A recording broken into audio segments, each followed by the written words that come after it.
तो हम लोग शुरुआत करते हैं अपने सेट को। तो यहाँ मैं आपको कुछ शब्द बताऊंगी और शब्द बताने के बाद फिर आप मुझे बताइएगा कि आज का अनुभव आपका कैसा रहा। तो हम शुरू करते हैं। हमारे पास कुछ शब्द हैं। जैसे पहला शब्द है हमारे पास यहाँ पर जनाब। जनाब शब्द को अगर हम बात करें तो ये अरबी भाषा का है। इसे हम हिंदी भाषा में महोदय या महाशय इन दो नामों से पुकार सकते हैं। ठीक है, अगर आप किसी को जनाब कहते हैं तो जनाब कहने की बजाय हिंदी भाषा में अगर प्रयोग करते हैं तो आप कह सकते हैं महोदय या महाशय। अगला शब्द आता है उम्र। उम्र कहते हैं हम, हमेशा आपने देखा होगा बहुत प्रयोग करते हैं हम इसका हिंदी बोलने में।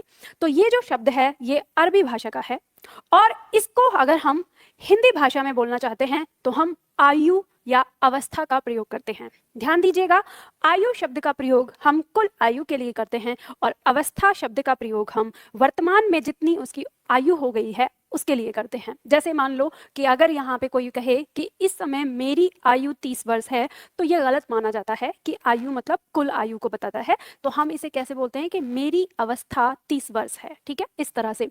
तो यहाँ पे आपको पता चलता है। अगला शब्द आता है मौत। हम इस शब्द का प्रयोग करते हैं, बहुत बार करते हैं। यह शब्द अरबी भाषा का शब्द है और इसे हम हिंदी भाषा में मृत्यु कहते हैं, यानी मौत न कह के हम मृत्यु कह सकते हैं हिंदी के अंदर। अगला शब्द आता है बीवी। बीवी शब्द फारसी भाषा का शब्द है और हिंदी भाषा में इसके लिए पत्नी या भार्या शब्द का प्रयोग किया जाता है। ठीक है, तो इस तरह से इन शब्दों को आप याद रखिएगा। इसी कड़ी में आगे देखते हैं। अगला शब्द हमारे पास है खौफ। खौफ शब्द अरबी भाषा का शब्द होता है। इसको हम हिंदी में भय या डर के नाम से जानते हैं, यानी भय या डर। इन शब्दों के लिए अरबी भाषा में हम खौफ के नाम से जानते हैं। अरबी भाषा का शब्द है ये। ठीक है, इसी क्रम में शब्द आता है जिक्र।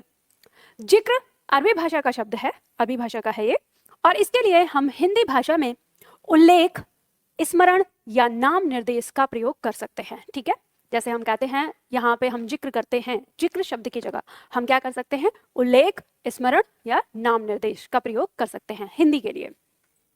अगला शब्द है हरकत। हरकत अरबी भाषा का शब्द है और इसे हम हिंदी भाषा में चेष्टा, कर्म या दुष्कर्म के नाम से जानते हैं। यानी हरकत को, जिसे आप हरकत शब्द का प्रयोग करते हैं, वो हमारा क्या होता है, उर्दू भाषा में अरबी भाषा का है और इसके लिए हम चेष्टा, कर्म और दुष्कर्म शब्द का प्रयोग कर सकते हैं। इसी प्रकार से शब्द है कोशिश। कोशिश शब्द फारसी भाषा का शब्द है। ठीक है, फारसी भाषा का शब्द है और इसे हम हिंदी में प्रयत्न या प्रयास के नाम से जानते हैं। तो जैसे आप बोलते हैं कि मैं कोशिश करूंगा, तो आप इसके स्थान पर बोल सकते हैं कि मैं प्रयत्न करूंगा या मैं प्रयास करूंगा। ठीक है, तो इस तरह से ये शब्द हैं हमारे। ये शब्द यानी मैं आपको बता रही हूँ, ध्यान रखिएगा, आप नोट डाउन भी कर सकते हैं, इनको आपके लिए याद रहेगा सही हिंदी बनाने में। अगला शब्द लेते हैं हम। शब्द है हालात। हालात शब्द अरबी भाषा का शब्द है।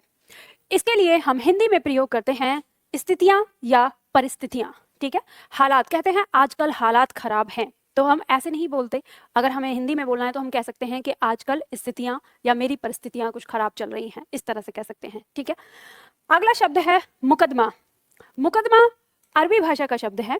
हम जब इसे हिंदी भाषा में बोलते हैं तो हम इसे अभियोग कहते हैं। ठीक है, अभियोग या आरोप कह सकते हैं, लेकिन आरोप मुकदमा के लिए नहीं आएगा, मुकदमा के लिए अभियोग शब्द ही आता है। ठीक है, जैसे शब्द है हमारा किस्मत।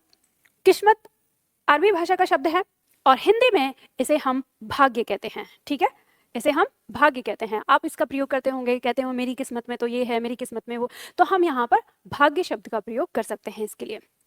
अगला शब्द है अगर। अगर फारसी भाषा का शब्द है। ठीक है, जैसे अगर हम कहते हैं, इसके लिए हम हिंदी में प्रयोग करते हैं यदि। हिंदी में कहते हैं यदि, यदि का प्रयोग करते हैं अगर के लिए। इस